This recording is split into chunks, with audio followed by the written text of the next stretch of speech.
Joint meeting, Smithfield Town Council and Halliwell Review Committee, January 25th, 2024. Going to do a prayer. Thank you for bringing us together today in a spirit of generosity. May we honor one another by keeping an open mind. May we voice our truth and listen with an open heart. May we discern your will to unite in fruitful outcome. And now the pledge. I pledge allegiance to the flag of the United States of America, and to the republic for which it stands, one nation, under God, indivisible, with liberty and justice for all. Roll call, Mr. Beauregard. Here. Ms. Hamilton. Here. Ms. O'Hara. Here.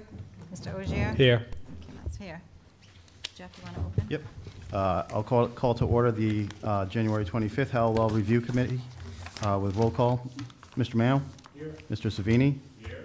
Mr. Nigerian. Here. Ms. Chartier. Here. And the chair is here. Thank you. Next item is open forum pursuant to 42-46-6, maximum 3 minutes per person. Do we have anyone sign up? Would anyone like to speak in open forum?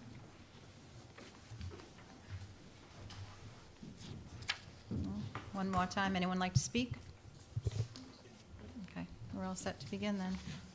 New business, discussion by vote, council or other, no, discussion, vote, or other action on review and approval of BH+A invoice 26560. Review and recommendation by HRC and approval of payment by TC. So for this agenda item, I just need a motion to recommend payment of said invoice to the council so that they can, from the HRC, so that they can therefore move that forward and process that. All right, so we have a motion, a second. All in favor? Aye. There you go. Over to you, Madam President. So anyone like to make a motion to approve the invoice that the, per recommendation of the Halliwell Review Committee? I'll make a motion to approve invoice number 26560 in the amount of $37,400. Second. We have a motion and a second. Any further Discussion? discussion? Yeah, discussion. Just a quick thing. At the bottom, do you have the same thing that we have, Jeff, where it says outstanding invoices for September, October, and November? Let me pull it up. Bottom. Bottom. Yeah, it's on the package. Yeah.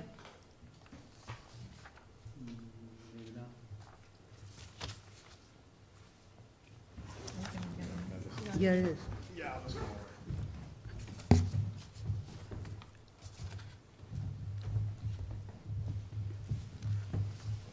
Does that make sense to you that they'd be are those in arrears, or do you know what that means?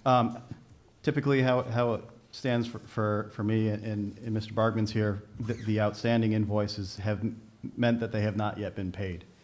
So if they show up on an invoice, at least from my company, that means they haven't been processed yet. So I could ask Mr. Bargman if, in fact, if he does know if they've been paid?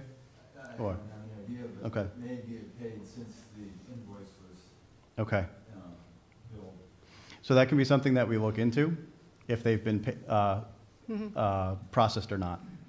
We can ask that. I can ask the finance director, because I believe since we've made our recommendations, you guys have processed them. So, and I'll follow up with the gentleman from Mr. Bargman's office to confirm, and I can get an answer back to you. Okay, that'd be great, because I just don't want us to be that far behind. Nope. If that's the case, you know, we shouldn't be. And I'm sure they appreciate that.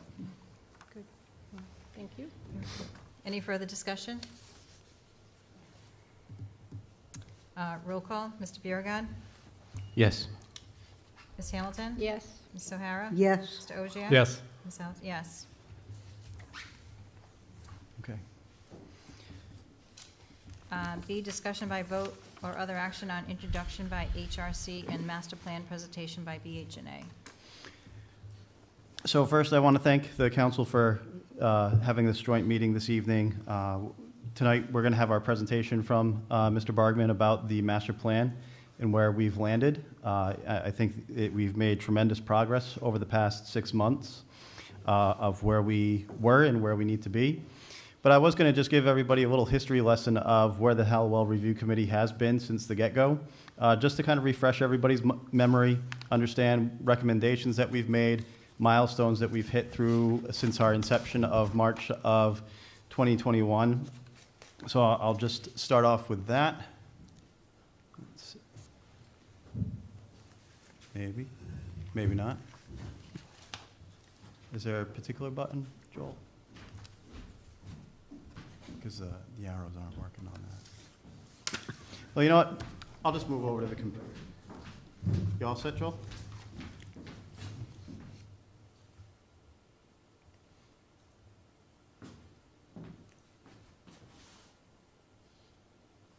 Okay. So again, just a brief highlight of where we've been, what our recommendations have been. March 25th, 2021 was our first meeting. And then through July of 2021, we distributed survey and received quite a bit of data and reported our findings. And prior to that, we had also made the recommendation that we move forward with the building assessment and land use contract with Weston and Sampson that was previously awarded by the North Smithfield administration. On June 3rd, Weston and Sampson begin their process. And as they began, we also looked at recommending remaining items be put up for sale or auction off the property. On July 24th, we had a public charrette with Weston and Sampson. I know some of you were there. We had quite a few people during that public charrette, so that was a place where we got a lot of good feedback. Joel, if you want to go to the next one. In September, we attended the Pumpkin Fest, got a lot of various feedback based on 5 concepts that Weston and Sampson had put together. During that time, we had about more than 150 interactions with town residents that came through. We spoke with them. They all gave their preferred option was Concept 5, if you guys recall that. In a month later, we recommended testing for cost estimating and removal of hazardous materials. We provided an RFP draft for that to get that ball rolling. Then in December 13th, we had our joint meeting for Weston and Sampson to present their building assessment and their reports, at which time Weston and Sampson recommended that the buildings weren't worth saving. And we reviewed quite a bit of different material at that meeting as well.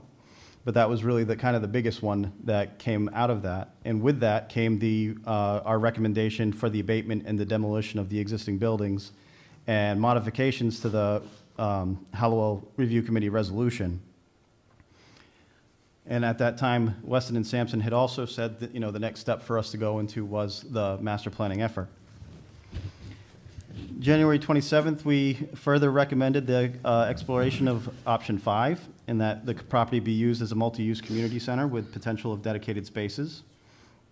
Then further, a couple months later, March 7th, the council revised our resolution for everything that it included looking for potential grants, exploring wetlands and getting a survey for that, continued outreach with community organization partnerships, and additional exploration of community uses. April 18th was a day that both the Halliwell Review Committee and the North Smithfield administration had applied for this grant money under Congressman David Cicilline, both using the survey, research reports, and presentations that the Halliwell Committee did for the Halliwell and Scouters Hall properties. Later, we went on to recommend a Class 1 survey be done of the entire property. Although we didn't do that in 2022, BH+A has completed that task, so we can check that box. Bill, if you want to go to the next one. In September 8th of 2022, we continue to recommend that we move forward into the master planning and engage in the RFQ process. And September 12th, we did issue that RFQ. And then back in October 18th of 2022, we only received one package And we opted to re-advertise for additional applicants, just to do our due diligence to make sure that we were getting the best bang for our buck. January 31st of 2023, we did receive 2 packages. If you recall, it was between Studio Jade and BH+A. And after that meeting, in interviews, we did recommend that the master plan go to BH+A. I put these dates in there, these other dates, just for some context, that, you know, at the January 17th meeting of 2023, there was the discussion of having the Halliwell Review Committee oversee the Scouters project. But then on February 21st, the Multi-Generational Advisory Committee was formed.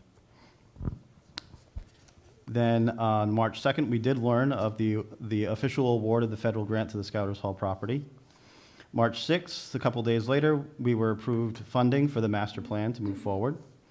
And then on March 20th, the council revised the HRC resolution to include the creation and oversight of the master plan. Let's see. Now on the next one, we have, we did interview the 2 applicants, as I said, and we recommended that we go with BH+A, a very good recommendation, I might add, on our part. And then May 1st, Town Council approved the BH+A contract for master planning. In the summer of 2023, we had the abatement and hazardous materials beginning at the property. And if you want to keep going, Joel. Then we had more recently, our joint meeting was on September 7th, where the council had decided to reallocate the $4 million federal grant to the Halliwell property. September 17th, we did attend the Pumpkin Fest again, where we had about 100+ interactions with town residents, continued receiving feedback, and incorporated more of that into our master plan work with BH+A. And then most recently, in 2024, at the beginning of the month, we did provide the update on what $4 million can get you at the Halliwell property with the information provided by BH+A. A couple weeks ago, we started demolition at the Halliwell property. And then here we are this evening, January 25th, where tonight, Mr. Joel Bargman from BH+A is going to present their master plan on the Halliwell property. Again, it's been a good and successful process that we've been going through. We've been continually soliciting feedback, and it's been a very successful process that we have gone through with Joel and Rachel and their team. And I continue to sing their praises because they have done so much with the 6-7 months that they've been working on this project that me personally, being in the field, I'm very pleased with the progress that they've made, the results that they've come to. So for this evening, we're here to talk about the master plan, and the end result is what I hope would be in support of this master plan. And I am going to request that the council consider putting together a resolution in support of the master plan, not only just to show that we're all together on the same page and we want to move forward with this, but it also helps with us continue to reaching out for grants. It also helps us for reaching out to community groups, because other groups or potential investors aren't going to want to invest money in something that's not supported by the town already. So really, we want to have a productive discussion about the master plan itself and where we see it going. And Joel's provided a good schedule here that he's added to our booklet. There's a good breakdown of cost estimates, which I'm sure Joel will be talking to quite a bit as well. But I think we as the Halliwell Review Committee are in a very good place of where we expected to be and where we wanted to be, and providing a community amenity for the town of North Smithfield. So with that, I'm going to pass this over to Mr. Bargman of BH+A, and if there's any questions, I'm sure we can answer them as we go along.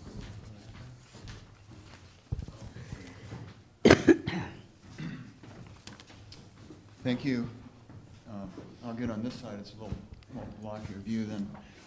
My name's Joel Bargman. Thank you for the introduction.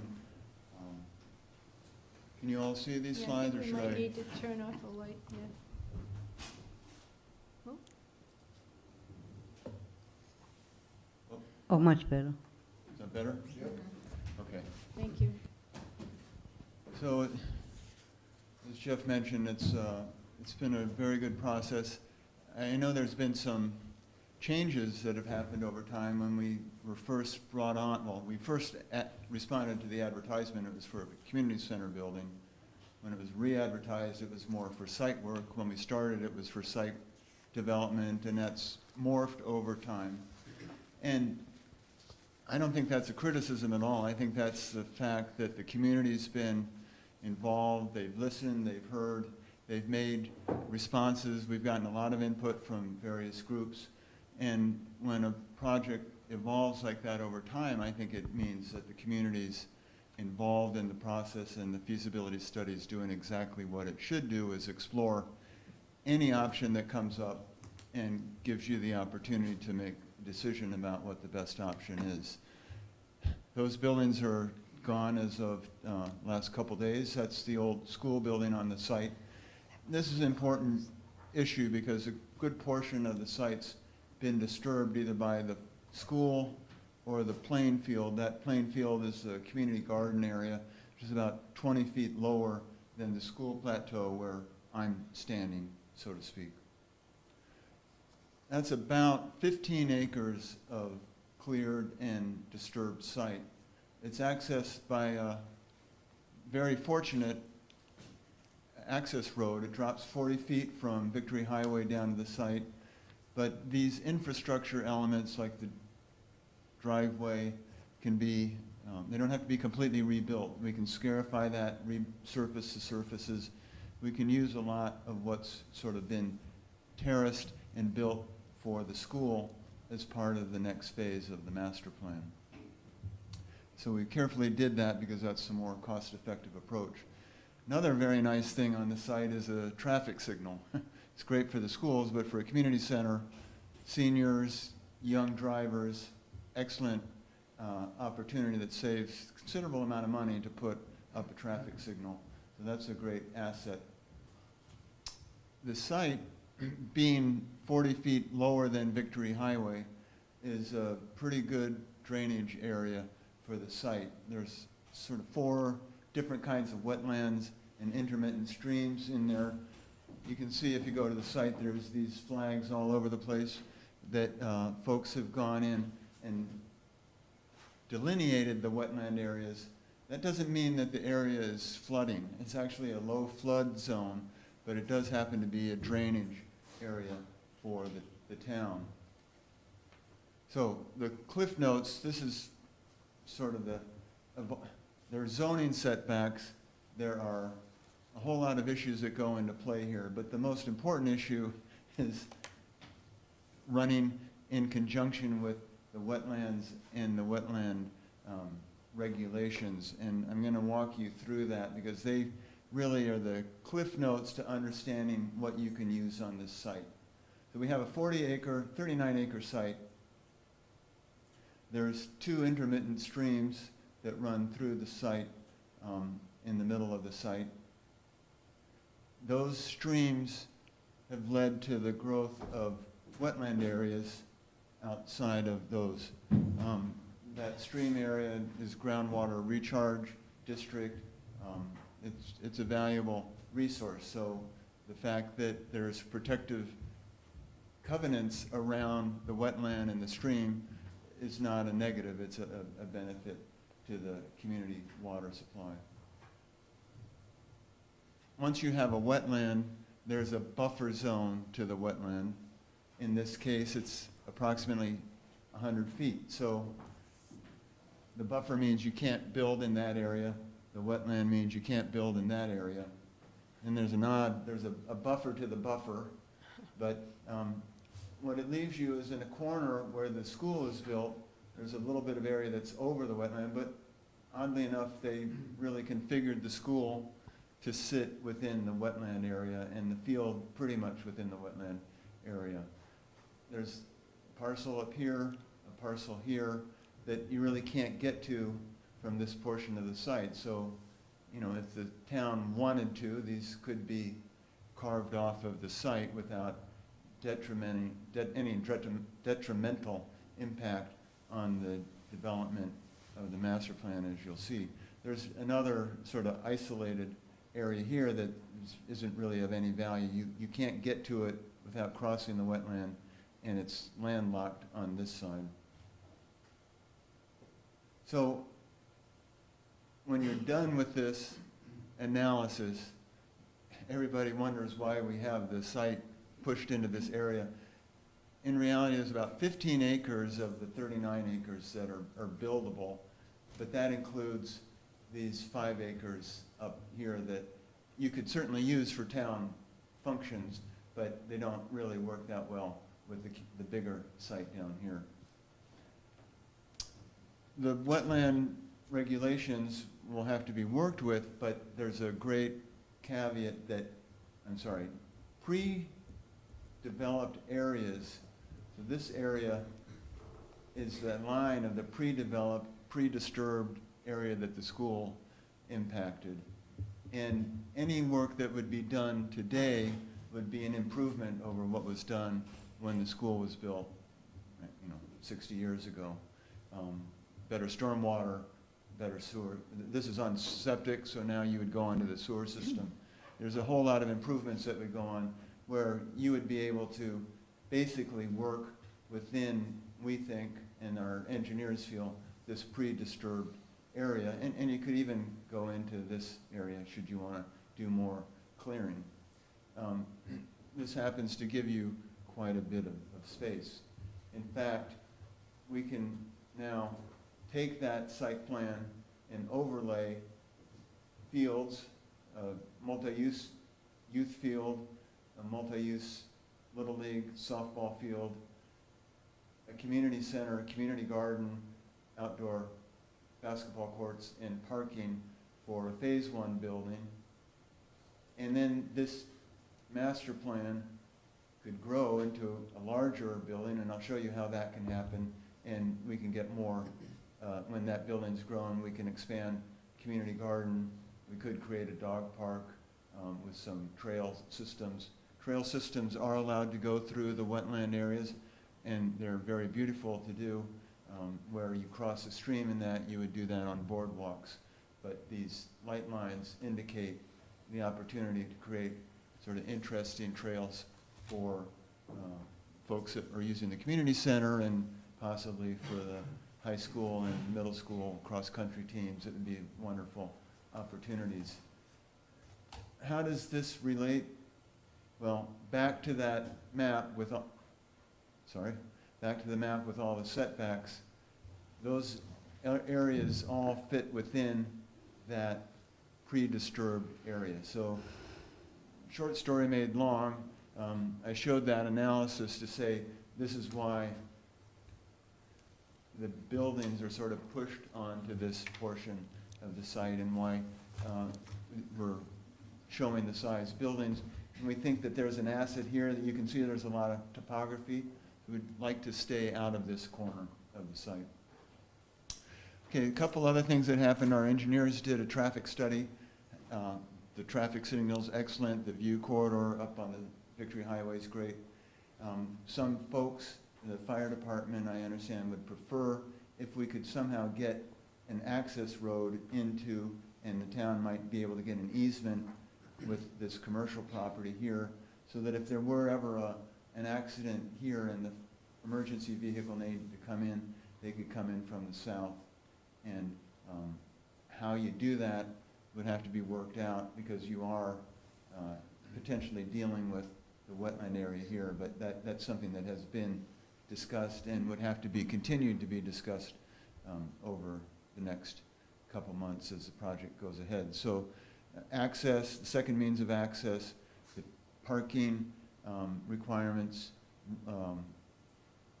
the way it came out is 51 spaces for the phase 1 and 151 spaces for the phase 2 property are shown. We had a series of meetings to understand what is the building that might go with the playing fields on this, and we had a series of meetings to discuss what are the playing fields that could go on the site. As I mentioned, it's a multi-use field and a girls' softball or Little League field. The building, we did a total program, which I know is not legible, but it's the wish list of everything that folks wanted, and that's about a 12,000 square foot community center building, which then we were asked to, well, what if I did a pool, and over time, what if I did a gym, and what if long-term I did a pool? How big would that building be, and could the site accommodate it? But the core element of this program is a multi-purpose room, activity rooms, a conference room that's sort of a small meeting room, and a kitchen. The kitchen works with a multi-purpose room, and this is sort of the core elements of any community center that services a multi-generational clientele. So, as I mentioned, we had a full program, and we sort of began looking at building sizes, at which point, I think on your behalf, the town attorney called and said, could you do a study and tell us what can be done for $4 million on this property? And we had a long conversation, and we said, well, of course, that's part of a feasibility study to do. That's not an additional service. The issue is that as you saw on this site, there's so much site work with the access road, new sewer, because there's no septic system on the site. There's a pump station, but there's no sewer system on the site, but we would be able to connect into the town sewer. There's a fair amount of site infrastructure involved. And when we really got down to what could you build for a $4 million grant, the site work takes up a big portion of it, and we were sort of stuck at 3,200 square foot building, which clearly is not really an adequate multi-generational senior center. In a minimum, you want to add, this is a multi-purpose room, you want to add a kitchen to it. And really, we said the core facility should be a multi-purpose room, the kitchen, restrooms, a sort of lobby, social area accessing the community multi-purpose room. That room can be divided into two, so that's really becomes two spaces. We add another program space, an activity, game space, important for youth, important for men in the senior category. That gets them into the building. And then we would probably want to have some eyes on this building, so we put 2 administrative offices, a reception area, and a small conference area for meeting space.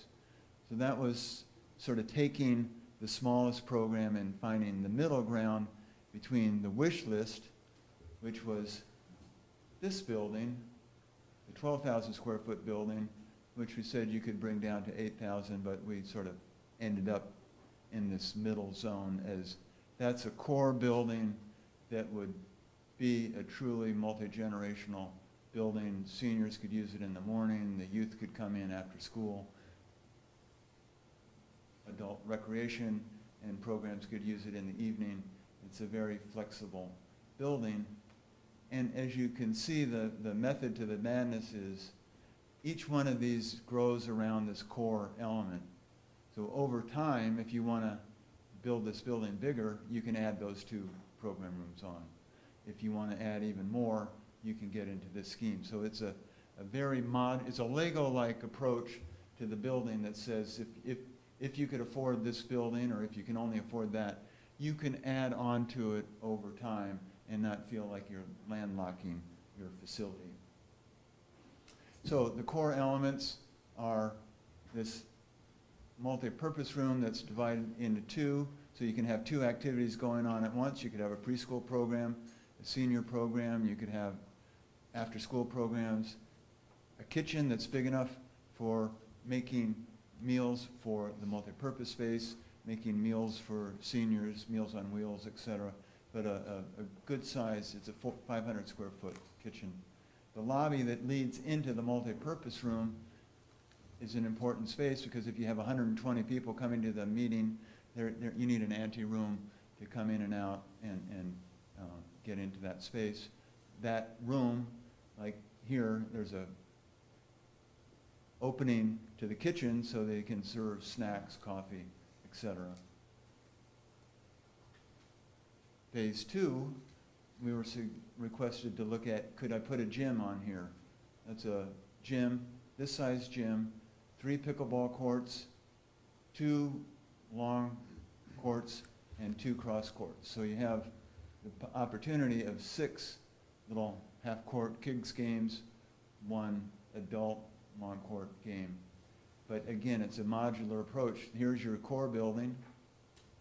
You add on this at phase 2, and then that gives you a lobby area as well. And then we were asked what happens long term if the town wanted to add a pool or yet some other program. Sorry. The building is designed to grow. You'd have your locker rooms, your pool on the back, and additional classrooms that support the recreation program. So this gives you a full recreation program with an opportunity for significant rental opportunities should the community want to do that. So these could be teaching classrooms for lifeguard programs, first aid, basketball coaches clinics, Little League coaches clinics. There's a lot of uses of this space above and beyond the sports activities. That core facility is just an idea. In order to do a cost estimate, we have to sort of design a building, and folks can say they don't like the building. It's fine, because there's 3 more phases of design after this if you were to go ahead. But it's a pretty simple building, pitched roof over that multi-purpose room, so it has a nice high ceiling like this space, and covered entry, so seniors and that coming in wouldn't have to deal with snow on the walkway. There's a covered portico over that. Brings you in the building, multi-purpose room, activity spaces, parking lot in front, and I'm standing here where the basketball court and the outdoor pickleball courts are. We purposely left this side of the building open, so now that could be the gym. It's day-lit with a translucent wall system, and then the pool would be behind it. But the whole point is you can start small with this plan, and the master plan can grow over time into all these different programs. So this is to show you that the cost estimate's based on a real building, but it's not extravagant. It's very simple, straightforward. That's a view into the gym from the lobby between the community center and the gym space. This is the big multi-purpose room, looking out to the nice view out on the south side. An example of one of the program rooms. These are really useful for all sorts of groups, and they have full audio-visual because now they're all used for Zoom and remote online learning. Joel, would you mind going back to the multi-purpose room for just a moment? Could you talk a little bit about the element of opening up that multi-purpose room to the outside? Sorry. No, that's fine. Yeah. The concept, well, first there's a dividing wall here so that that room could be 1, 2, and then this parking, we actually have relocated it, and these doors open up, and that outdoor space can come in, and the multi-purpose room can go out. Why is that important? When we have school vacation weeks, when we have summer camps, these rooms are really great for the campers, and having this in and out flow is really great. It's really good for seniors who might use it because we can also put bocce courts and other activities outside. So the idea is the building expands itself. It's a small building, but it's going to be much bigger in feeling because of the expansiveness of it with the outside. Do you want to add anything else? Yeah. No, I know that was one of our big requests as the committee, is that we wanted to be able to have that openness, and we basically double the size of that multi-purpose room now, that we included those garage doors, and that interaction between indoor and outdoor spaces is always, you know, it's a good thing to tie those two together. And then, again, I'm showing just the gym so you have a sense of the size of it, and they're very schematic, but again, it's very simple construction. We're not trying to do anything hugely expensive. The swimming pool is a regulation pool, 25 yards, 6 lanes, should folks ever want to build that. So the purpose of doing that detail is so that we can give you an accurate cost, and when people poke at the cost estimate, it's based on something real. And what I'm also showing is we've all lived this last 3 years of construction costs sort of going straight up. So when I show the construction costs, people are always surprised, just reminding everyone of, probably don't need that reminder of what inflation has done. And I'm not intending that you can read this slide, but there's a lot of numbers. The number I'm going to give you is everything that needs to go in the project to get the project built. It's not just the construction cost of the building, but it's the soft costs for your wetland mitigation, your permitting, your the sewer work, the site work, everything that goes into that project. This is that midpoint that we were striving for. We had that core building that was 6,600 square feet. It's about a $6 million project for the building and the site that supports that building. Here's your grant project, the $4 million, 3,200 square foot. When we said we wanted to add a kitchen, brings it up to 4.55, and we're not suggesting that you have to, but it's just tantalizing to us that for not well, 1/3 of the cost of that, you really get a much more usable building. So $1.5 million of added money, or $2 million above the grant, really makes a small building into a multi-generational community center. And then, you know, you go up and up to the more expensive opportunities, which we wanted to give you that full range, but we were sort of recommending that if we could swing it, that's a great core facility. And then adding the gym, adding the pool, and then adding additional fields and trails to the site can be done in a phased approach over time, over as many years as folks want.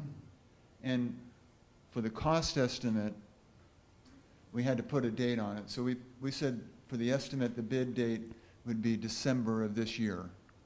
If it was next year, 25, we would add escalation to it. But all the numbers have been escalated to that bid date. The gym was escalated out to a further date of 2025, and then the pool, just for the cost purposes, was escalated out to 2026.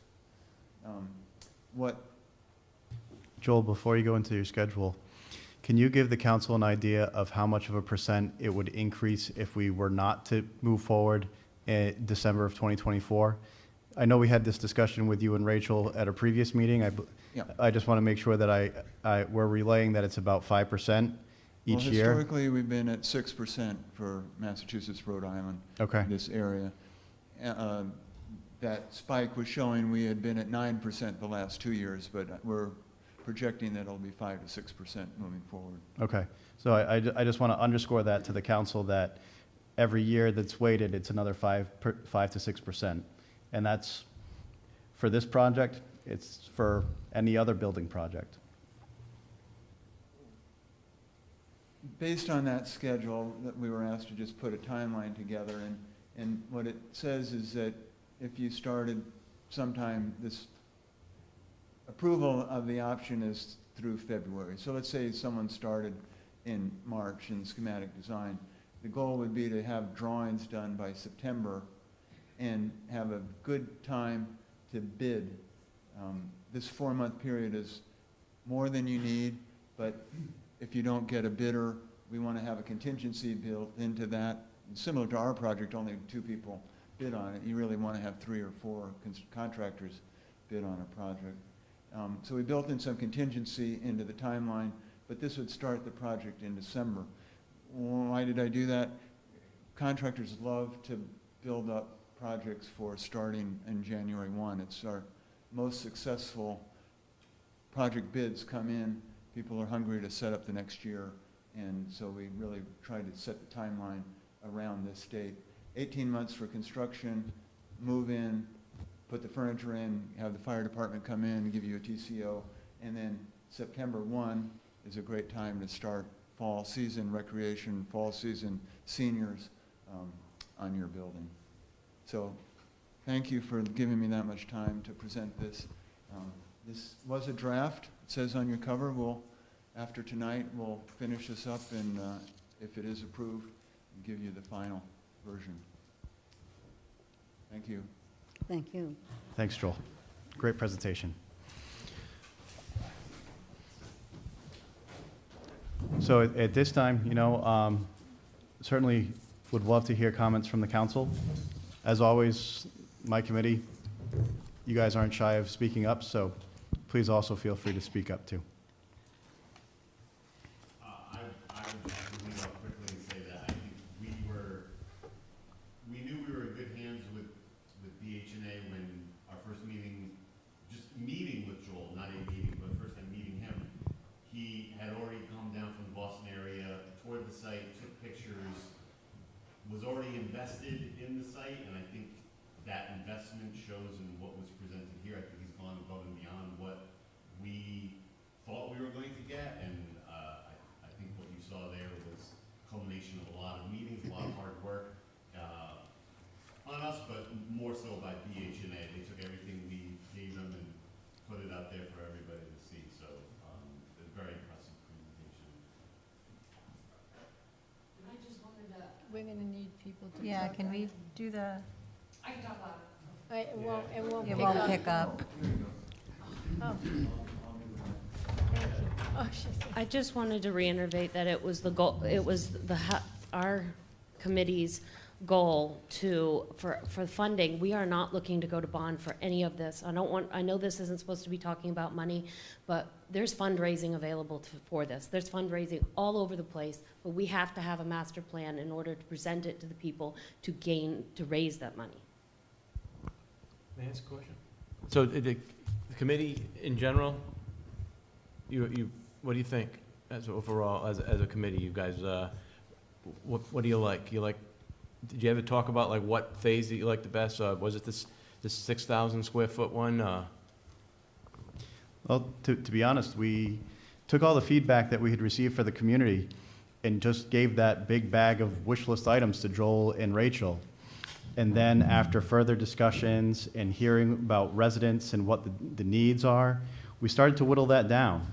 And then when we got to the point where we felt that we wanted a successful building, Joel and Rachel have created that building program that he showed probably quite a few slides back. And they took that building program, and we understood and we knew, as we have been talking all along, that this was going to be a phased approach. And we prioritized what items we wanted to be on phase 1, phase 2, phase 3, and that's how it's evolved. So that's kind of, we took all that information, we heard that information from the residents, and we're truly grateful that people took the time to talk with us, whether by coming to our meetings, being part of we had the Parks and Rec, we had the Planning Department, we had the library, we had the Senior Citizens Advisory Committee, we had the YMCA, we had the Boys and Girls Club. We've had a lot of groups come and talk with us over this process and give us their input. So we took that input, we've relayed that to BH+A, and this has been a really pleasant process to go through. I think we might also want to note that we reacted to what the changing environment and what we were told, the feedback we were given. Of course, the master plan, the larger structure, with the grounds improvements, with the fields, that is what we had always envisioned as the master plan, which would be the most that you could do with that site, which is exactly what you asked us to do. And then when we got the feedback with regard to the good fortune of getting the grant And then the question of whether or not it would even conceivably go to that site, what could we do with it? Then we reacted to that with the professionals, and we gave you that option. And I think probably we all gravitated towards the 6,600 as the practicality of all of our efforts. And it's not us, it's the people that should all be in this room. They're the ones that told us what they wanted. They're the ones that said that they would vote when the time came. They're the ones that understood that these things cost money, and they're the ones that established the fact that there was a need. So the 6,600 seems to bridge the gap, to give us a little bit of everything. Gives us the multi-use that would be functional, not just a building to say we built a building, but a building that could actually be used by the generations that it was intended to serve. But I think you also have to give serious thought to adding the additional 1 point plus or minus million for the exterior, for the outdoor activities, which would also be a great benefit to the town. So the short and the long answer is we went for the complete package because that was our mission, but we reacted to what we received in feedback to try to meet the needs that were put upon us. And I think to a person, we're all quite happy with the job we have done, including our professionals, to give you the opportunity to make a decision that will mean something. And is it money? Of course it is, but we never would have started if we didn't think that there was money involved. So.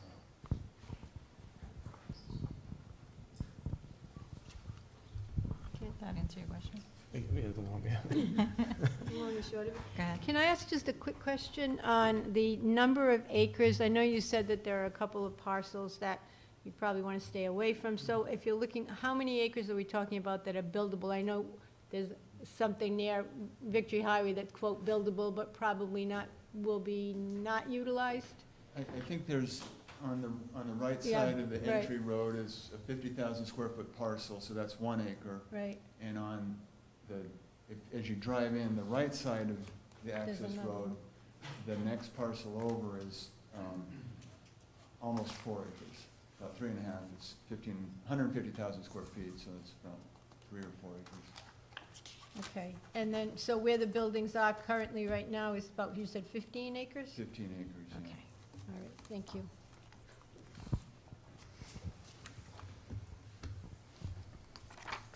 Anyone else have any other questions? We also take feedback, too. I mean, it's obviously, yeah, it'd be great if we could have that in town. But as we said, it's a lot of money, and I think we still have testing and some things out, you know, that we're still waiting to come back in order to see if the multi-generational facility will still be able to be housed at Scouters as originally planned. So I think before we make any comments about actually saying that we do want to use the grant here, I think we need to wait until we have all our information back there and see what's actually feasible and what we could do for the $4 million if we can get more for our dollar at Scouters to do the, you know, No, a real, you know, what we plan you on. want an apples-to-apples comparison, and I completely agree with that. I actually think you guys need to do that. You need to Right. have all the information. But for tonight's purposes is the master plan and what's been presented tonight. Whether or not the $4 million is used at Halliwell or not is really kind of irrelevant to the discussion for tonight's purposes. What we want to make sure is that you understand that this is a community amenity that we've put together. We put the master plan together, and it's something that we can still implement and move forward with. Now, as I've said in the past, if it's going to be something that we move forward with by the end of the year, great. We'd love to keep that momentum because that's what we've been working on since 2021. If it's decided that the council wants to spend money elsewhere, to spend that $4 million grant, fine. That's absolutely your prerogative. But again, this is going to be a building for all of the town residents. Scouters the Scouters properties is only so big. It's only that little postage stamp of a parcel. You're up against open space, you're up against wetlands, you're only gonna be able to expand so much.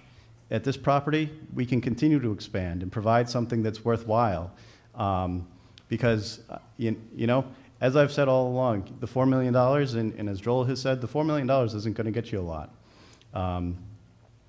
I could go into more of my thoughts about cost estimating for the Pacheco property, but tonight's not the night for that.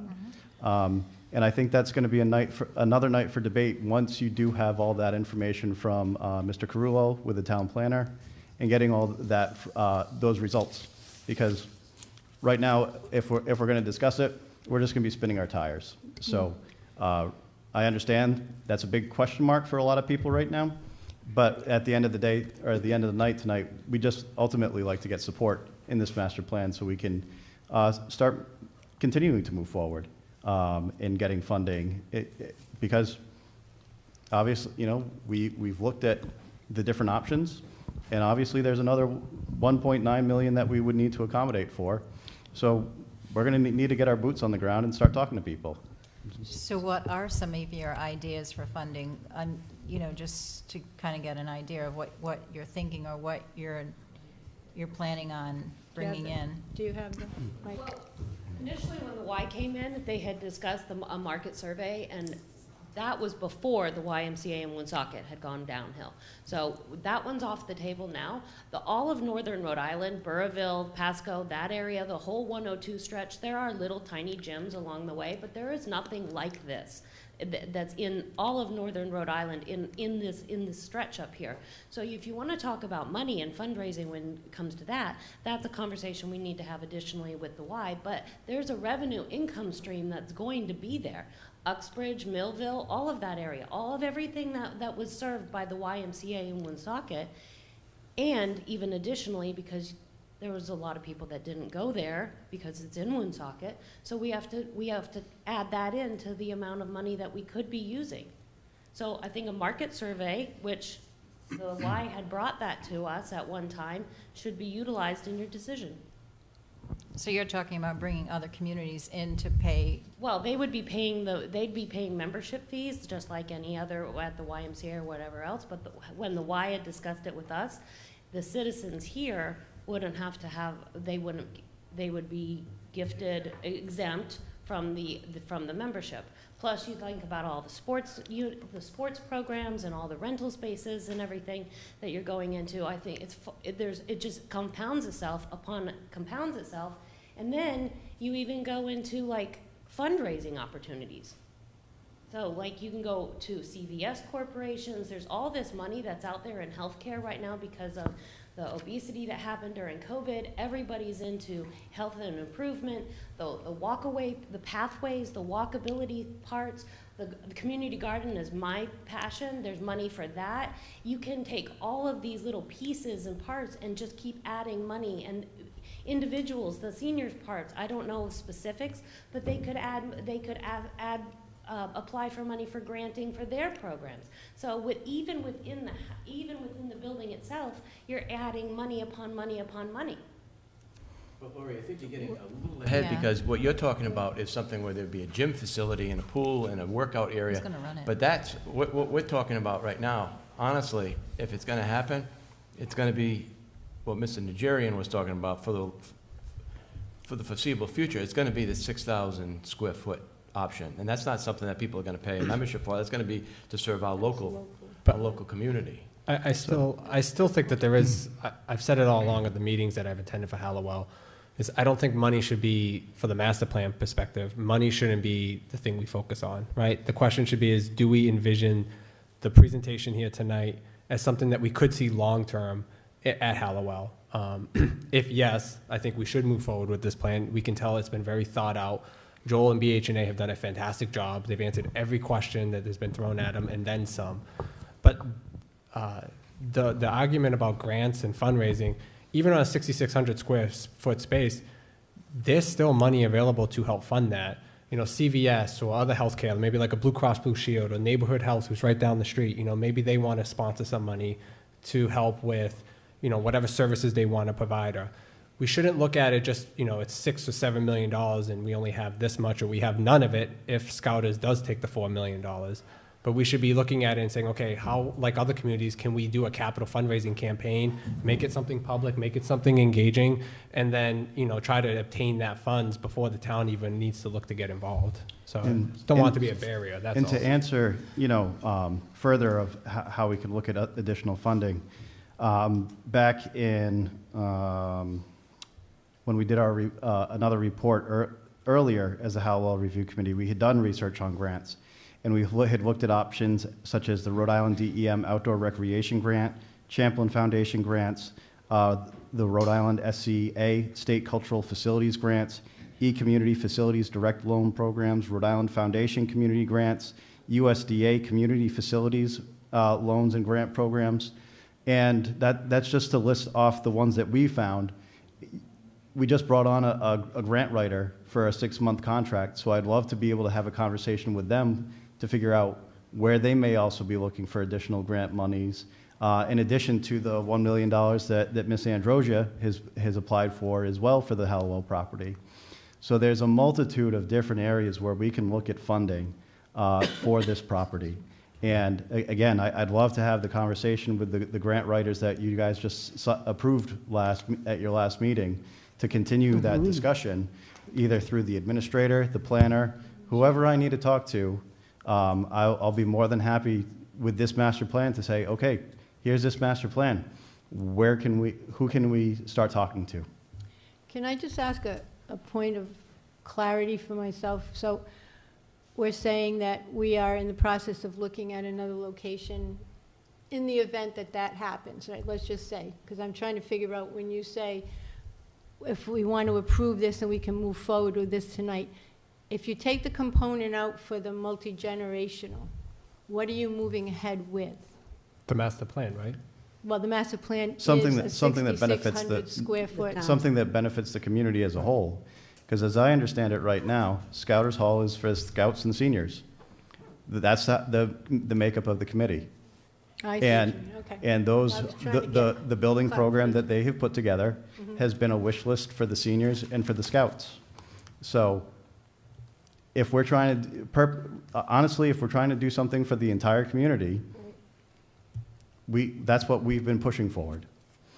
We've been pushing for a multi-use community center with the potential of dedicated spaces for different groups. That's been our recommendation almost a year and a half ago, and we continue to stand by that. So it would coexist? Well, I'm just trying to, in my mind, and I'm really confused a little bit. So if for some reason that 4 million went to another location, Sure. that building, the 66, right, 100 square foot, would it replicate any of the use of that 4 million? Let's say it's a building added on to Scouters. It serves as the senior population more so than multi-generational, I guess, but the buildings together would be considered multi-generational for grant purposes. So the 6,600 square foot would be community-wide, is that what you're saying? That's been the intention since we started. So not necessarily multi-generational? Well, no. We No, kind of multi- threw that in, we kind of No. threw that No, into it would be Yeah. completely It multi-generational. still would be. So there would be some potential duplication of Well, space. that's what I'm wondering. But I think to Jeff's point earlier, I don't think we should be talking so much about Scouters, because yeah. Scouters is going to exist regardless of what we do with the $4 million, right? There's still space down there. And if it does go down the path of the grant stays at Scouters, that still doesn't mean that that's going to solve every problem under the sun. I mean, you see it, I know like in part of this process, we heard how there's like basketball and there's overflow in the gyms and there's overflow of fields and there's overflow for resources and spaces outside of that. I mean, as we heard tonight, in this presentation, you could be looking at maybe like, pre-K programs. So maybe there's reimbursement money from the state on those in a few years. But, there's other programmatic space, maybe it's, uses for concerts. You have the indoor-outdoor multi-purpose room. To what Jeff was saying, and I agree, it's more of the whole community. And, Yeah, that's and the Scouters project will still be for the whole community, but this is just more forward, longer-term visioning. Approving this tonight isn't committing money to it or anything like that. It's just saying, we approve of the work, let's finalize this, and now we have a plan. So when we always get into these discussions and we're talking about we don't have a plan, we can say, well, pull this out from the drawer and say we have something to now discuss. Councilwoman, to your point, I think multi-generational, if Scouters goes ahead, and it's for scouts and seniors, whatever is there can still be multi-generational in the sense that we don't have a place really where we might have a yoga class, might have an aerobics class, that can draw in people of all ages from 18, 19 to 79, 80, 90-year-olds. So in that sense, it would be multi-generational. Maybe Scouters would be for the seniors during the day to run their programs, but as Jeff had said, it would be multi-generational in the sense that all of the community can come together for whatever programmatic elements are there. Yeah. Believe it or not, I actually have come full circle. I agree in a large part with what Jeff's trying to do and what your committee's trying to do with the property. But in the last 16 years, you know what we've done in this town? Since we built the middle school, you know what we built? We built a bathroom at the field. And you know the grief that I put up with? Because we were spending money in a bathroom? I just think that, I don't know if the town's gonna, you would have my support, but I don't know if you'd have the support of the town. They destroyed me over a bathroom, all right? A $600,000, $460,000 cost. I can't see the town. Don't forget the zip code that you live in. I just can't see this town going along with this. For clarity, I think maybe we strayed a little bit here. I think the intent is to just look at the master plan, eliminate the Scouters issue from your minds. Do you agree with the concept of a master plan? Dollar realities, the political realities, put them aside for a moment. You have a presentation that shows you what could be done. For clarity, I think all we're asking is that you either say yay or nay. And as Councilman said, no one is talking about money or issuing anything other than to establish that base threshold of, yes, the council has reviewed the professional presentation, and we approve that we will now call this document the master plan. We put that aside, you adjudicate what you decide is in the best interest of the town with regard to the grant money that you have, because that's why you're sitting there. And then when you make that decision, now you have to look back, and then at some point you have to come to us and say, okay, we made a decision to use the funds. And then you either decided to go to Halliwell property or Scouters. And then you say to us, okay, now the reality is, this is what we'd like you to do with the master plan. And frankly, I think we didn't want to overstep our bounds. Our charter, and we were reminded often by our chair, our charter was exactly verbatim what you wrote. And we weren't told to go and find resources. We weren't told to go and get grants because we would be misrepresenting ourselves. We're outside our lane. Now, we can start to do that if you tell us that this is now your charge. But for clarity's sake, I think we're just asking you yay or nay on the master plan. Take the Scouters call, the $4 million out of the equation. You figure out what to do with that, and then come back to us, and we'll restart the engine. So even without the building, this plan is still useful? It's still... Because you can still do the Still do all outdoor the- activities. Okay. There's much you can do. And I think the mindset of the people, at least, will be satisfied that a master plan has been approved or denied, whichever the reality is. And there's forward progress just by that vote. And then you can rescape the landscape and decide what you want us to do for you next. And with the master plan, like I said before, it's a sales tool. You can take that and go to a corporation and say, this is the master plan. This is what we're doing. It's like having the plans drawn out when you build a house or anything else. You have to have something concrete to give to them to say, this is what I'm going to use your money for. So, by doing this, you don't even have to think of the money. Would you do this for the town if you didn't have to think of any of the money? That's the question. That's kind of like a That's the no-brainer, problem. but, Well, exactly. That's the point. you know, but unfortunately, there's that big piece. You know, the other thing is, and we always talk about, you know, so the 5.9, all-inclusive engineering. Six. 6 million, well, I'm trying to make it into fives. And so that nothing was included for operational costs, nothing was included for furniture, nothing was included for anything like that, right? At this point. We do not have those numbers. However, we have asked BH+A to put together a proposal to give us those numbers for operational costs. We wanted to get through the master plan first, if there were any adjustments that needed to be made to the master plan, to Yeah. understand what effects those would have on the building, before we put that forth and recommended that to you tonight. But we do have that proposal, but we weren't going to make that recommendation until we had support for the master plan, because if there's no support for the master plan, then why bother figuring out how much it's going to cost to run? All right, so can I ask you another question, and it's totally redundant, Sure. but I'm going to ask it anyway. Okay? So tonight, you just want yes or no, is this a great master plan, right? We just want to see, No, yes or no? yes. Okay. We want to see support. Okay, so now this proposed timeline that shows us in January, it's construction. So Mhm. I just want to make sure that we are, if we say, yes, this is a great master plan, that, We're not This going timeline, until you guys say you know, go. you're not going to be coming to us in No. July and say, okay, we're up to construction documents, and then we're going to go out to bid, and we're going to start filing permits, because that's we important. agreed to construction in Nope, January. Use this as a tool to understand where we fall if and when you do say go. So if you decide to say go in April or May, then we're pushed out 5 months, okay?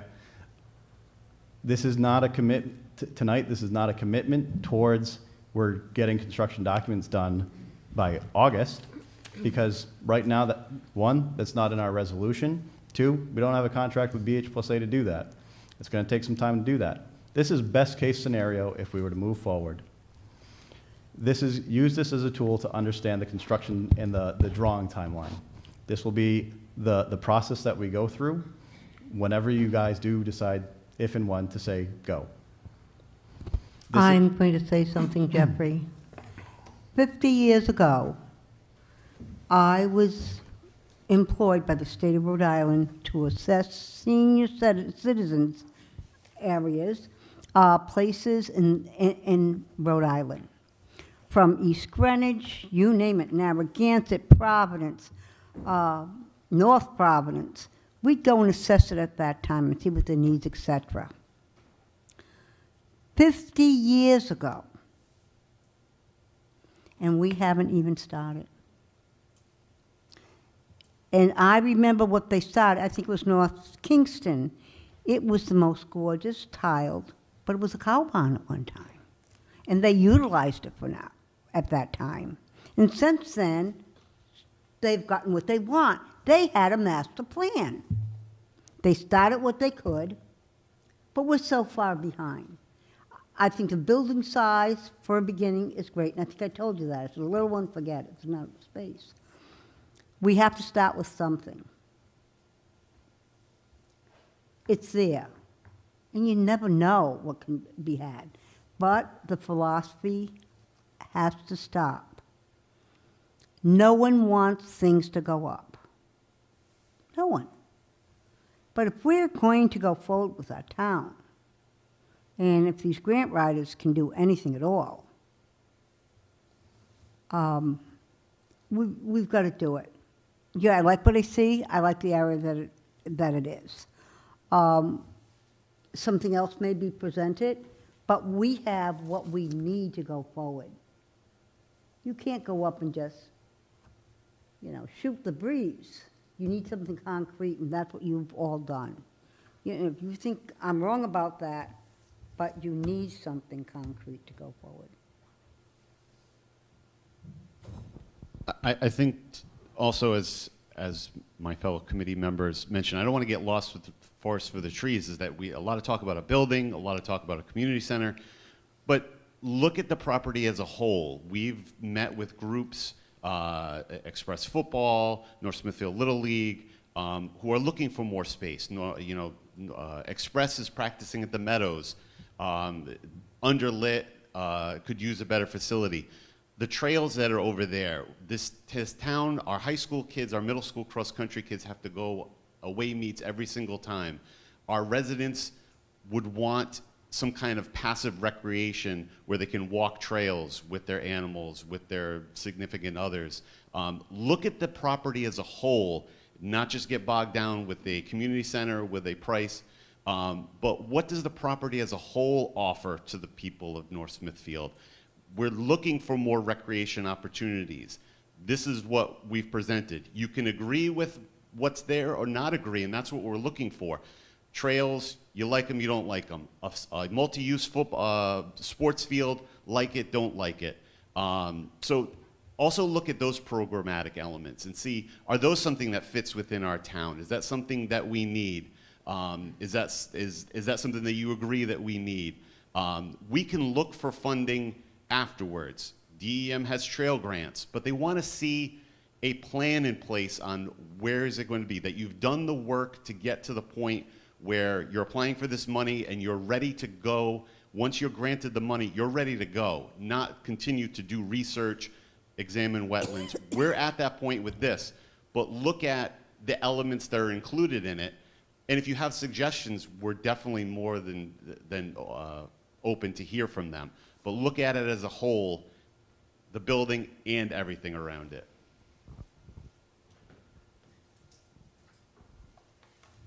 Question. So if we do end up approving the master plan, and then we end up building the multi-generational facility over at Scouters, can we still turn around and say, okay, go ahead, go forward, Halliwell committee, and start putting together those outside recreational, you know, the passive recreation areas, start putting the fields, start working on the trails, a pavilion or whatever, something like that. Even though we move something, this can still take place, correct? Yeah. To be quite frank, we're looking at providing a community amenity, right? Lincoln has community amenities. Cumberland has community amenities. Gloucester has community amenities. Right now, if you want to look at us as a business, or better yet, let's look at us as an apartment complex. You're out looking for an apartment. Are you going to pick the apartment complex that has no amenities for $100 a month? I know that rent is really cheap, but let's use it for round numbers. Or are you going to rent out the apartment for $100 a month that has a pool, a gym, a clubhouse, you know, walking trails, a dog park? Which one are you going to choose? This helps bring in families and people to the town that broadens things. You know, right now, our biggest amenity is our schools. I'm forever grateful that it is, but let's look at some of the other amenities that we provide in town. Nothing. Not so much. So, I mean, we're still at the point where our comp plan that was passed in 2019, this section on senior center, there's one sentence. The town of North Smithfield has no senior center. We've also had the conversations with, as we said, we've had the conversations with many groups. The story that always comes to my mind, though, is that the library hosts cooking classes, Parks and Rec with the community garden wants to host cooking classes, and the Senior Citizen Advisory Committee wanted to hold cooking events, or events that would require cooking, and the food pantry. All four of those groups, we'd love to have a commercial kitchen. Do we have one in town? No. They have to go elsewhere. They'd love to have classes on how to do canning for all the community, the vegetables that are grown at the community garden. Can we do that? Well, if you can fit in that hour segment that the one program room in the library can accommodate, yeah, great. But the library staff has told us that room is booked every minute of every day when they are open.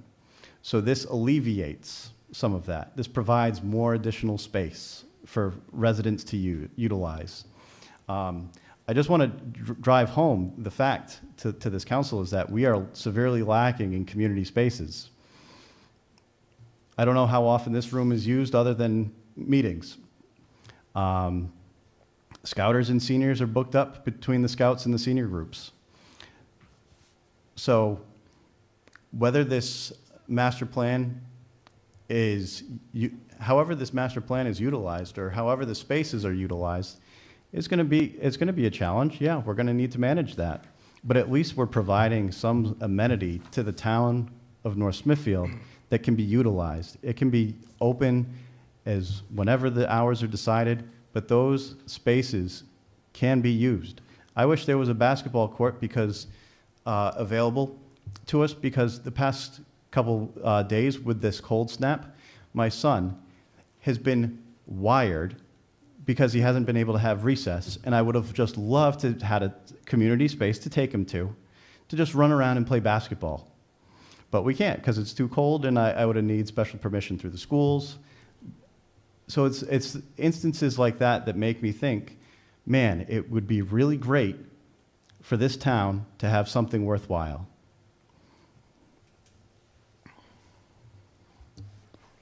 Can I just make one suggestion, or one? So in the passive outdoor space, so right now what's kind of slated is a multi-use field and a softball field. Can we really look at that and like look at the Pacheco and see how often all the fields are used and see if we really do need another softball field? I So mean, I we had representatives from the North Smithfield Little League say, we need another softball field. The softball field, the one softball field that is at Pacheco is not accommodating enough for the number of girls and players that they have. That's coming directly from the Little League and the Girls Softball League. So that's why when we discussed it, they were also said it would be great to have another T-ball or Little League size field for the under 6, because there's only the one at Pacheco. So we were hoping that we would be able to get a few more fields in here, but given all the wetlands and everything, we did have a consideration where the dog park is shown to have an additional field, but because there was some regrading that would be needed for that, that could also be another softball field. So I understand there's a master plan for Pacheco out there somewhere. It would be great as a planning board member to have that so we can understand holistically. Let's look at the town as a whole. What do we have? What's been drawn? And how can we accommodate what's been there and prioritize? And that's just me as a planning board member. I'd love to be able to see all of the, I've heard that there's been plans done of this place and that place. But yet when I ask for them, they're not able to be produced. So I'd love to have some hard evidence of all these plans that have been talked about and projected up on the screen. So again, we can have a very fruitful apples to apples discussion on where things go. All right, so maybe we can try and figure that out, and maybe there is room at Pacheco for them to get another field, because to put a field like in the middle of this whole, Yeah, what page is that? I don't know, 78.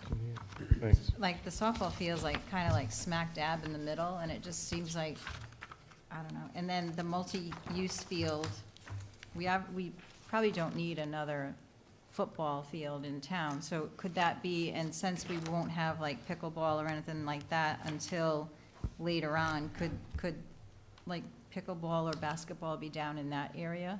It very well could be.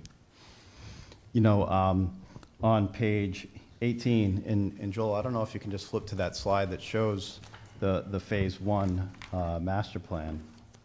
But we do show pickle courts and basketball courts. And for your reference, it's on page 18. You know, we were concerned about how what terminology to use for particularly the multi-use field.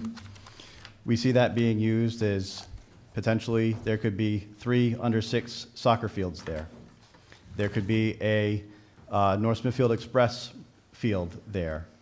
there could be an area that's just clear if the concert on the common here gets too big.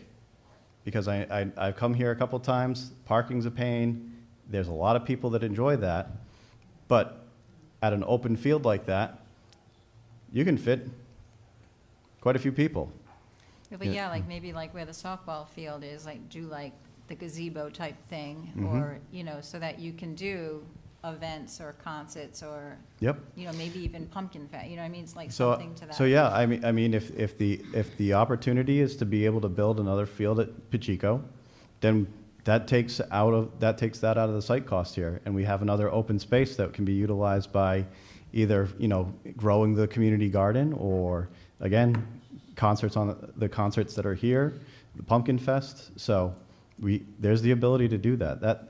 And again, that's the beauty of this master plan, is while we have a roadmap of where we want to go, it still can continue to evolve as we are looking at things in a big picture way. Just a note, this is a good thing. This is what we want. You know, all we did was we met with the different groups. Now, I know, of course, Ray certainly has the greatest knowledge, but the softball people said they wanted a softball field. Okay, so we made a note. The football people said, we don't like, you know, over there in Blackstone for various reasons, so we want the field. So we took that and we said, okay, well, now is the time to verify, do we need the softball field? Do we need the wide open space? So this is a good thing. It's not this is why we wanted to have this meeting. And frankly, if we can't decide, if you have multiple questions, I don't think there's any reason we have to have a decision, but we should take a list of action items and say, do we really need, let's flush out, what is the real need for a baseball, softball field? What is the real need for a open grass surface? So, in my opinion, this is what we wanted, this kind of engagement. So are you saying there's still room for modifying this plan, or no? No, that's the entire purpose of tonight's meeting. We're not telling you this is it. This was to solicit feedback. Well, that's the impression I got. It was No. approve or disapprove This was plan. us to solicit feedback and garner support, Okay. and we all moved together as one. This wasn't a take it or leave it sort of situation, and I'm sorry if that impression was ever made. That was never our intention to give that impression. This is, again, our group prides ourselves on our collaboration and our listening. So that does not stop at this meeting. We want to hear this feedback. We want to have these discussions. So please, don't misinterpret what we said starting out, that this is a take it or leave it situation, because it is certainly not. It is far from that. We'd be having a lot different discussion this evening if that were the case. Can I ask a question? Yeah. So it's just something that Jeff had brought up just recently. So if there's a master plan or master plans floating out there, the council should know about that, especially if it relates to scouters. And I would think also too, it would help aid in this discussion about if another softball field is needed or whatnot. So I would almost think that we should get those sometime before the next meeting, so that we can also, as we're getting the other information, we can have a whole picture to look at, not just, well, here's a wetland study and now let's just go to this wetland study and see. We can actually see what was the true vision for scouters. Because otherwise we're just going to be saying, you could put the building there with the money and that's good, but there may be ways to then help make both of these projects work, you know, and really revitalize, you know, both spaces. So I think that would be helpful and important. Yeah, because speaking as a planning board member, I know our previous planner, Tom Kravitz, had done a lot of work for the entrance at Pacheco. He submitted for grants on those back in 2017, 2018, around that time frame. So there's got to be some evidence somewhere of that work that was done. So, you know, again, we want to make sure that you folks have all the information that you need to make a decision, because otherwise, Yeah, you know. I agree with the other counselors that I think we need, like in my mind, and I think to your point, Mr. Najarian very well said that you know, we took information, feedback from the community, and who's going to say no to a new field? Do you want a new field? Of course I want a new field, right? So I guess I think what we're trying to say is that, is it a wish list, or is it a need that we can, with data, identify that need and move forward with that? Do you know what I'm saying? Yeah, I think we're getting a little bit ahead. And correct me if I'm wrong, Jeff, you would know better than I would, but just based on the conversations that I've been a part of with the Halliwell committee, this is a grand vision of what you envision. When we start getting into the minutia of, like, you know, what does this office look like? What does that office look like? Are we going with the second floor? You're starting to move more towards your design and build and moving towards No, I don't think so. that. We're just asking I'm about Yeah. the feel, like the outdoor space. And So again, what's been presented tonight is the research that we've done and the outcomes of that research and our recommendations based on what we've heard. Yeah. This is what the townsfolk has said they would like to see at Halliwell. This is what they have prioritized, and we've listened, and we've identified those priorities. So those priorities have now been baked into this master plan. It's not like we've had, you know, one person say, we need X, Y, and Z. We're not just listening to that one person. We're listening to the entire community and everything. So this master plan is basically our report back to you that says this is what we've heard, and this is what we have prioritized, and what we would expect to see at the property if it were to move forward as shown.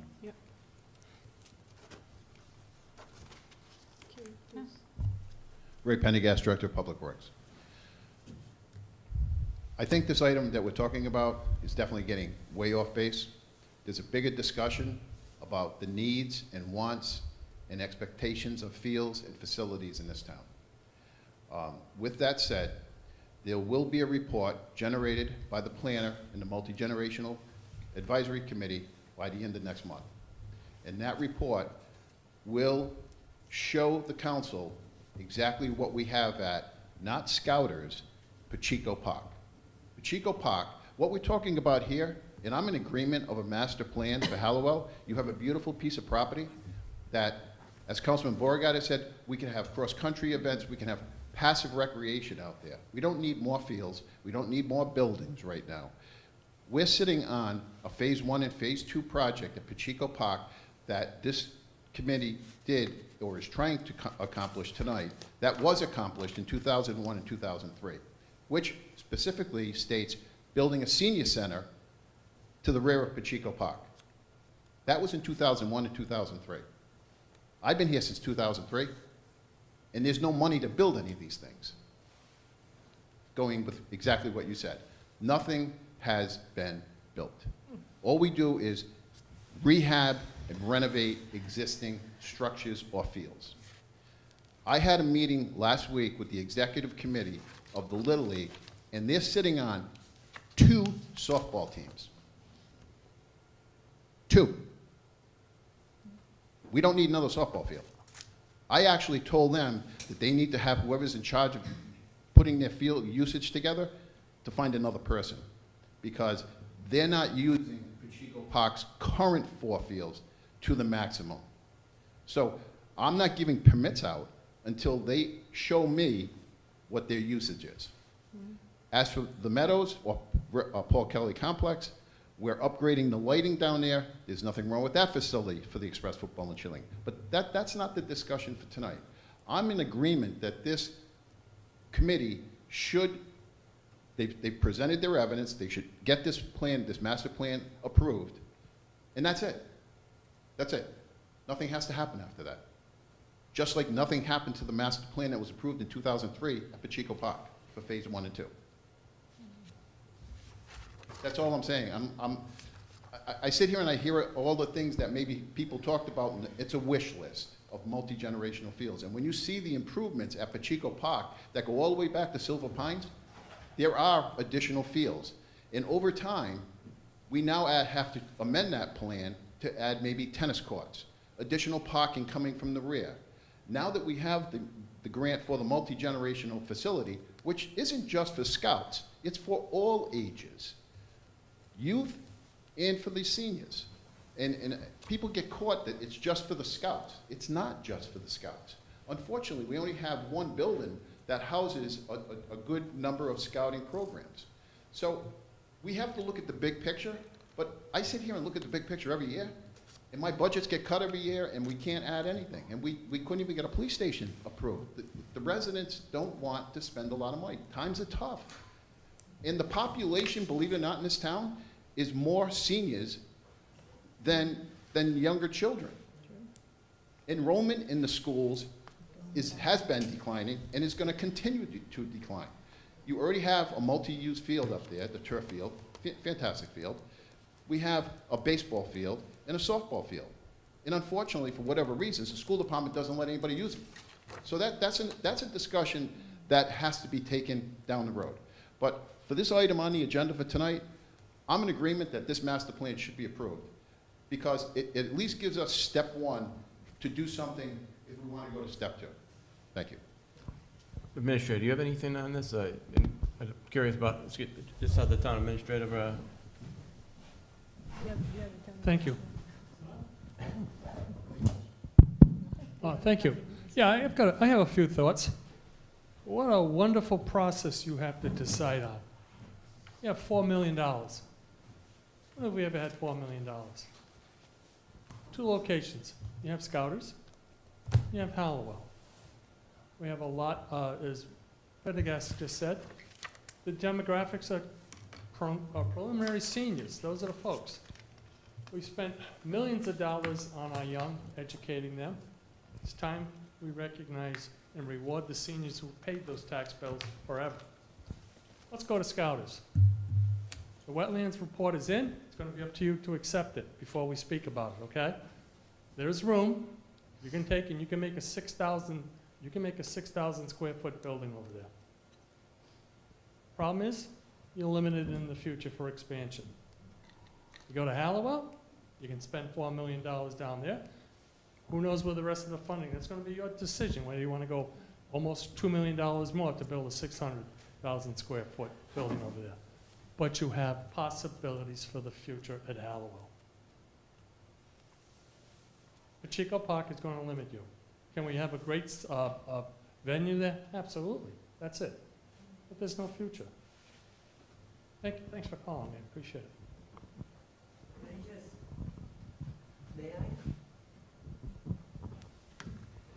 Just going along with what Ray said about the population, I've done some research lately because I know we do like numbers and facts, you know, so I want to dazzle you for a moment. We found out through the research that we've done that from the 2010 to the 2020 U.S. Census, senior population grew at 4 times that of the general population. And most recently, when I was conducting small research, because I have to renew my RN license, and thank God there's some nice young nurses with doctorates doing research, but I found out that by the year 2030, 1 in 5 residents of the United States will be over 65 years old. So we're growing even more. But as the orthopedic nurse, I was even more concerned that 1 in 4 will fall and break a hip. So that's why we need to keep going, keeping these seniors active and alive and strong and exercised so they can stay independent and enjoy a quality of life in our community. Thank you. Linda, you said something to me a while ago. You said, when I was a child, they didn't have a high school for me, and now that I'm a senior, they don't have a senior center for me. Amen. You know, I was interviewed by Ava. She's doing a senior project. I know it's old townies that grew up here. And I did use that quote. It was sad. And you know, Jeff, when we talk about we don't want to spend money and we don't want to do anything nice in this town, we've always been, you know, swamp Yankees, and we're tight with our money.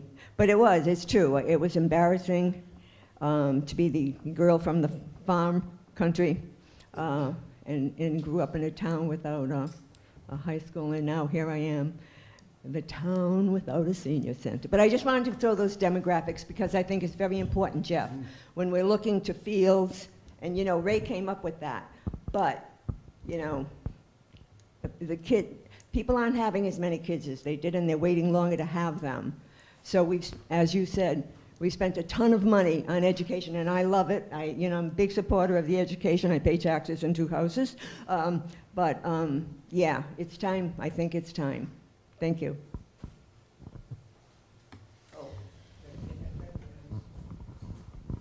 Yeah. I just don't know, I think we're way behind the times. If you look around at all the communities, Massachusetts, Rhode Island, all the way around us, we are so far behind, it's scary. It actually is. For the chief to have to go through all what he went through, and you have to go through what all you gotta go through for a building, I mean, it's just, I don't know. I hope we move forward with this, because this is, it's crazy. I don't know.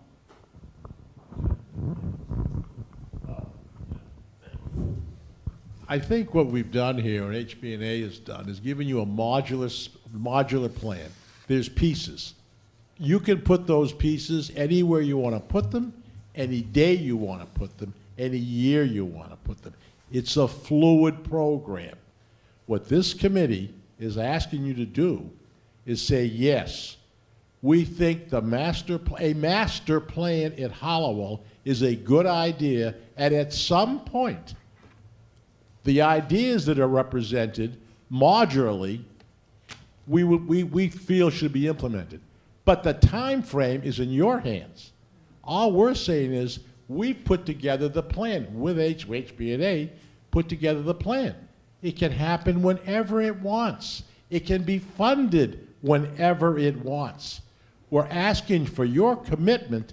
Is it a good idea? That's all. Thank you. If I can, and I love the idea. I said, I'm on board with you now. However, I wanted to see a space for the seniors. You know what I mean? I wanted to see the seniors have their own space. And I know we're getting ahead of it with the building and everything, but the building that I saw was beautiful, but it didn't say this space right here, this area, this half of the building, seniors. They deserve their own space. I don't think we disagree with that. Based on the program that BH+A has put together, that phase 1 is basically the dedicated space for seniors. Okay. But it can be utilized by others, as we discussed at our last meeting in September, that we would hope that we can have similarly to Scouters, a shared space. There was even a comment that was like, are you good from 8 to 4? Yep, okay, great. After 4, it's everybody else. It's a free-for-all. So again, back to our original recommendation that it is a multi-use community center, or a multi-generational center with potential for dedicated spaces for different groups. So, we could certainly say that area is dedicated for the seniors. So there's nothing, even though we are very particular about the language that we're using, because we want to show that it is a flexible space for the entire community. As soon as we put a label on it for seniors, then it's just a space for seniors. As soon as we put a label on it like Scouters, that's Scouters. So that's why we are very particular about the language that we used in putting together this master plan, because we want to show the flexibility of the property as a whole, and that it is, in fact, a place for the entire community. So can I ask you, based on just what you said, flexibility as a whole, right? So if, to the president's question, we take out 2 fields that we don't need for whatever reason, we come to the decision altogether, we know collaboratively, we say we want to move those. How does this affect this master plan? You just cross it off the list. That's it? That's it. Yeah. That's it? That's it. But I'm sorry. It might help to envision, some of us, this is what we do every day on the building too, so. Right. This is a conceptual plan. So if you say, yes, we accept the conceptual plan, whenever it is that we take the step to go into the initial design, now we make revisions. to the conceptual plan. That's when we flush out, with the help of all of the other professionals in the town, do we or don't we need the field? Okay, revision number 1, the field is eliminated. Do we or don't we need the football area, soccer? Yes, we do, no, we don't. All right, modify number 2.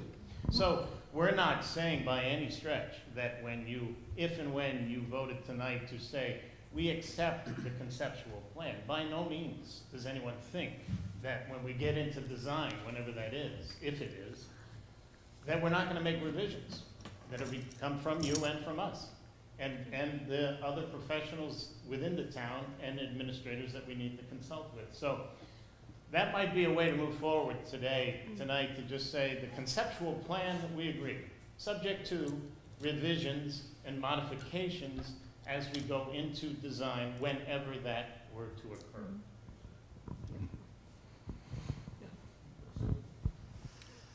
I'm ready to vote. It's up to you guys. Yeah, me too. Yeah. Anyone have any other questions or discussion?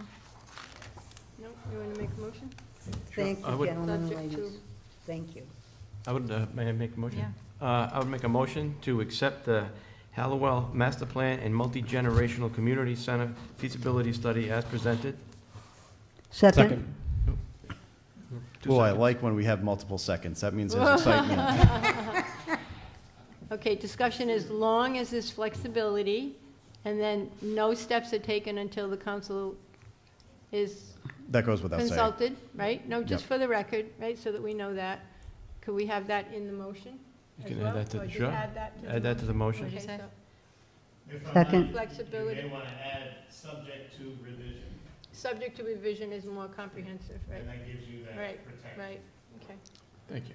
thank you, okay. He's so good we have like that. second? We keep him Fabulous. around. Seconded you and Claire, or Doug and Hey, Claire? Doug and Claire? Okay. All right, so we have a motion. Any further discussion? Nope. Roll call. Oh. John? Yes. Paulette? Yes. Doug? Yes. Claire? Yes. Kim? Yes. Okay. Okay, Well, thank you. 5-0. Thank you very much.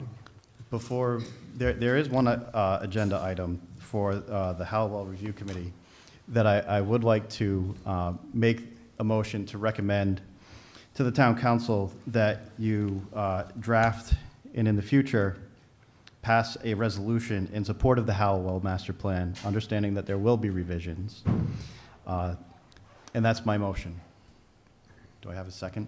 Second. We have multiple seconds. Thank you, all three of you. All in favor? Aye. Thank you. But Jeff, every vote we take is technically a resolution. No, it's not. So I think what, I don't mean to cut you off, John, but I think what Jeff is saying is a more formal, like we would send something to like, say Rep. Newberry or Senator De La Cruz, something that then we could then pass along to say state or federal delegations and say, we have a plan, here's the plan, we're serious about it, can you maybe look at funding and stuff like that? Yeah. Not just like a simple vote. That's the intent. I know the administrator has written letters in support Yeah. of grants.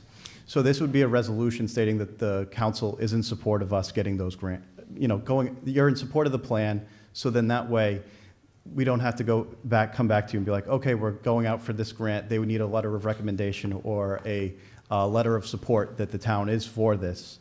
This just kind of preemptively does that for us, so then that way, when we are talking with Congressman Amos or De La Cruz or Newberry or any of our delegation, we can already say, here's our master plan, and here, by the way, we've reviewed this with town council. They are in support of this. What can we do to get you guys on board and support as well? So that's all. And I'll just say, whenever we make the decision on scouters, if we go there, we should do the same thing for that too, just so that we can say we're recommitting to it.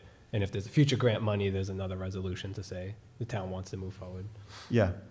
And again, with these new grant writers, be the cover letter for this master plan right now. If, be like, here's a package, take it, run with it. Let's see what we can get for it. So. Well, see, that's what confuses me.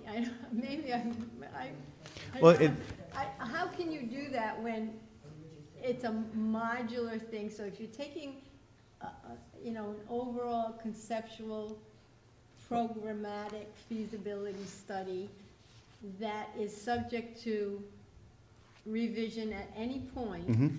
how are you going to do that if you get Gabe Amos to? What are you going to say to him? Well, I mean, it's the same way that you got the Scouters grant. There was no plans to do that.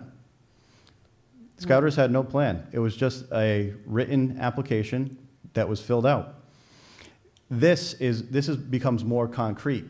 This isn't saying, hey, can you give us $4 million? We might do something with it. No. It's, we're waving it around in the air. No, I see. I think we're getting a little ahead here. I think No, I don't think so. I think the intent of the resolution is you would say the town of North Smithfield looks to build a 6,600 square foot building as defined by the master plan, as presented by BH+A and approved by the Halliwell Review Committee, the town of North Smithfield Town Council, and then you would send that in. I'm assuming they get requests for funds all the time where projects are changing. I mean, Paula, you know better than all of us. I mean, those things change. You have to be more specific. You have to have engineering. I highly it doubt. has the I highly doubt the Scouters plan had the master plan No. submitted to it when it was going for the grant. So Linda, do you want to? when I could be applied wrong. for the grant through Congressman Cicilline, there was a portion that said, please provide support from the town entity. Oh, sure. Yeah. That's all it is. That's all it is. It just said, whether it be a resolution or a letter. We had a series of newspaper articles that I was able to reference, but I didn't have a formal letter from either the council or the administrator when I applied for that grant. You're talking the $4 million grant? Yeah, So I thought the administrator, there were two. There were two grants that were, under Congressman Cicilline's process, there were two grants. One that my vice chairman and I filled out for the Halliwell property. which wasn't the grant, which was just No. a request for. It was a the funds. request for Right, for but funds. then when you get the money, you have to provide engineering, you have to provide all sorts of things, and a budget. You have Correct. to. That's And I provided, based on our preliminary discussions, I provided a budget because I'm in the field, I know how much things cost, and I put together that whole budget. Right, well, that's what I'm saying. So if you're gonna do that with this, how are you gonna get a budget if we haven't agreed to going forward with the whole project? Well, we have the phase costs already. Yeah. Do you have a timeline? We have the 5.98 million. That's the project cost right there. You would pick the building size. So the council would come back and pick the building size and then say, here's kind of the plan and how Okay, it I just envisions don't it. want it to get away from us. No, I the don't want council. it to get away from us. And it's not that I don't trust you. I just feel that in addition to the existing costs that are being bandied about, there are so many other operational costs and things that need to be added in before we go tell the taxpayers how much their taxes are going up. Right? So. We're not even there yet. I think that's. No, that's us having to do Mhm. that. But- That's what I Right? mean. Yeah.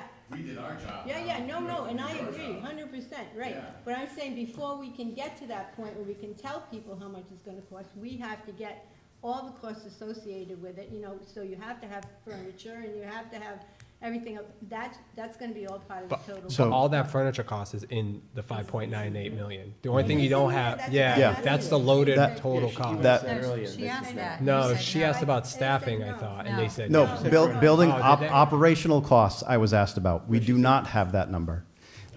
Total project cost to build it, engineering, furniture, that is in that 5.98 million. Okay, The, right, that was what I was asked was the operational costs, how much that's gonna cost per year to run. Right, so that's. We do not have that, but we can request that. And I think, We have the proposal from BH+A, and if you'd like, we could make a recommendation that, to you folks at our next meeting, that we move forward with that operational cost. No, I wouldn't do that. and I think also I think to you're getting too far. Paulette, the solicitor would still have to draft a resolution for us to vote on it. Right. So, Okay, so we've approved, and our next step is to draft a resolution. That's it. Still gotta find out if you're going to Scouters or Halliwell. That's We right. still have to. Yeah, that's right, yeah. right? And if we don't go to Scouters, or if we end up at Scouters, we have to accept that Halliwell is gonna be Something else. an outdoor facility for quite some time. Correct. Right. That's right. Didn't we have this meeting like a year ago? That's what he said, deja vu. Okay, Thank you.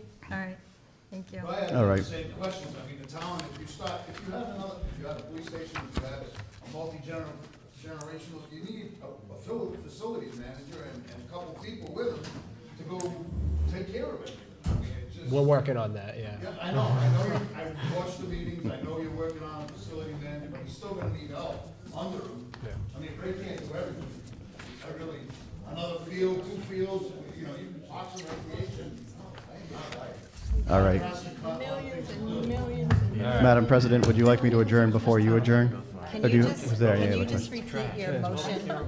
I'm okay. So what? Yes. Go ahead. So my motion was to recommend that the council draft and pass a resolution in support of the Halliwell Master Plan.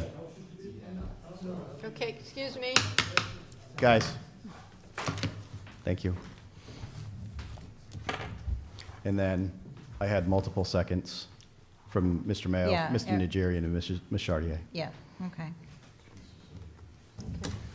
So are we gonna request David to do that? We should ask him. And then we, So, okay, and then we can just vote on it at whatever so time. we'll have that needed. on our next agenda. Yeah, that'd be Okay. great. Thank you. All right. And much appreciated. All right. So did we already touch on the last 2 items? Was that part of this whole, Unless my fellow committee members had any further Well, recommendations. one quick question. Do you have a clear understanding of the answer to item 6? like your next steps? Yeah. I don't know if I do. No, I do not. I was gonna wait for our recommendations, if there were any further recommendations, and then talk about next steps. But I think as I understand our next steps, we're obviously gonna be put on hold for a little bit to get all the information from Pacheco, get that sorted out. So then, whether there be it's a council meeting, we're more than happy to have another joint meeting, or if it's just going to be a council discussion of, once you have the information from the Multi-Generational Advisory Committee, you have our information, you now can compare them apples to apples and figure out how you want to move forward. So it's certainly in your court whether you want to have a joint meeting with the 2 other committees and go from there. But as far as I would be concerned, I think right now we are on hold until the council makes any further decision. Well, the one thing that they may want to consider, we can wait and vote if we'd like, but we've talked about it too many times to remember, but we should ask if they want us to continue talking to entities that might help us administrate and/or pay for, whether it be the Boys Club or the YMCA. Unless, if you want us to do, just continue with discussions, that we can then make a presentation. Sure. Or if you say, no, hold off for now. So It is part of our resolution currently to continue conversations, to engage. So unless you guys want us, I mean, you guys can tell us to stop. That's your prerogative. Stop. Just pause. Pause. Yeah. Yeah, I think until we know. And that's fine. But I want you also to recognize, by resolution, we have to meet every month. So be cognizant, now that you are telling us to pause, that we might not meet until March or April, or whenever you do say it's time to get going again. Yeah, but we know that you're gonna be working on the grounds, right? We just don't know about a building yet, so couldn't there be discussions on, If you want to move forward with the site work, that's going to have to be a change in our resolution. all right, let's wait until our next meeting. Okay. So, did we cover all your topics? Yep. Okay. All right. So did you want to adjourn your meeting? Do I have a motion to adjourn? Motion, a second? All right. All in favor? All right, thanks, guys. All right, thank you very much. A motion to adjourn? Motion to adjourn? All in favor, say aye. Aye. Oh, there's no second. Thank you. Huh? There's no second. Did anybody second? I said The motion to adjourn, was there a second? He seconded.